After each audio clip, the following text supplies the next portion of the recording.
Hey everybody, it's Joe Denner and I'm coming to you today with another leadership lesson from the trenches. And you can see I'm wearing my winter coat today because it's just getting downright cold. And also, we're decorating our office. We're painting and doing a lot of painting, and so there's a lot of fumes and stuff. So we got windows open, we got fans blowing, and I'm just cold. So today I want to talk to you just for a minute about a key responsibility that you and I have as leaders when it comes to communication. And I heard this quote on a podcast I was listening to yesterday.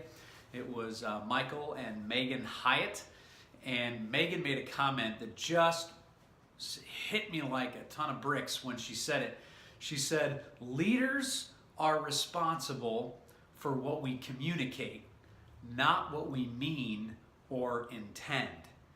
Man, I want you to think about that for a minute. And it came up in the context of self-awareness and being self-aware. And Michael had shared about a meeting that he was in, a financial review, when he was the CEO of Thomas Nelson Publishers.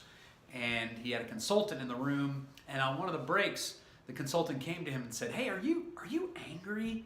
And he said, No, I'm doing really well. I'm enjoying the updates and everything." And she says, "Well, then you might want to tell your face, because you look really angry and it's intimidating everybody in the room."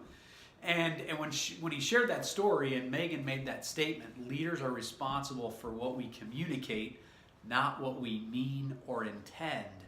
That was pretty powerful.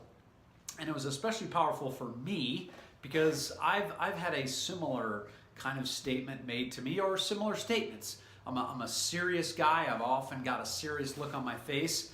And there have been numbers of times when family members have thought I was mad or upset about something when I was in a great mood. And it's just because I've got this look on my face. And then one day somebody at my church made a comment to me that really, really impacted me. And I was telling a story and I was smiling and I was very enthusiastic. And she said, "You know, Joe, you don't smile very much." And I'll be honest with you, later on, she came to me and said how sorry she was and how she was just super apologetic because she felt like she had really offended me. And I said, no, not at all. Because you know what? I need to know that. I need to be aware of what I'm communicating by, well, first of all, what I'm referring to both in Michael Hyatt's story and in my story is our body language, our facial expressions, our gestures, all that kind of thing. So we are responsible for what we communicate through the looks on our faces, through the way we use our hands and the way we look at people in the eye, or whether we look away from them, or whatever it may be. But the other thing that I have I just have to be honest, I have a tendency sometimes to get sloppy with my words. And I say things without really thinking about what I'm saying. And unfortunately, as leaders, we don't have the freedom to just blurt out whatever we want to, especially those of us who are in senior leadership, who have a number of people who are under our care and under our leadership. We need to realize that those people really take seriously the words that we say.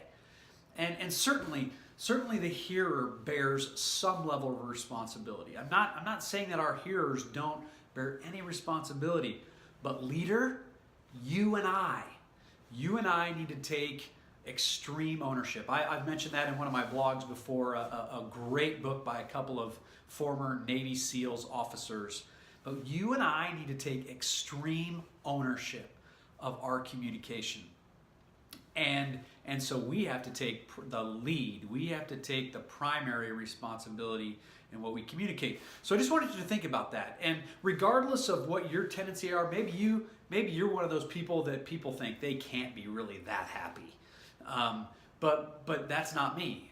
But whatever your particular quirks are, you and I need to take responsibility for that. Whether it's the look on our face, our posture, our body language, our tone, our level of eye contact, or the words that we choose when we communicate. So today I want you to think about that. You and I are responsible for what we communicate, not what we mean or intend. So this is Joe Denner coming to you with another leadership lesson from the trenches. And if you're watching this anywhere else but my blog, I want to encourage you to jump over to joedenner.com, where you're going to find a lot of other great resources for your leadership journey. Thanks and have a great, great day.